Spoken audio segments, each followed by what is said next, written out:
dahulu untuk kanamantani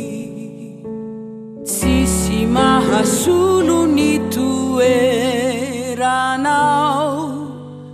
dada fiantaku fianguti aku utainyanau lai maswanduku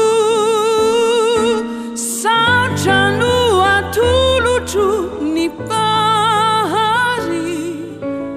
nanumeanau ridadatianai secini fitiavanau iezakizai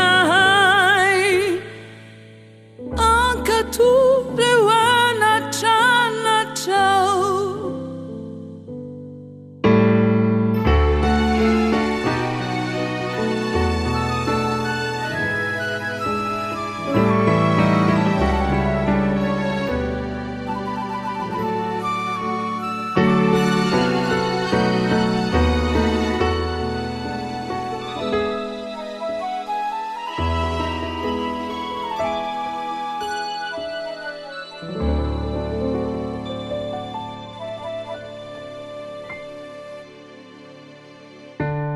dado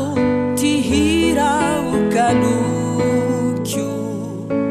anambara haminau nyawampukuau samba chatuku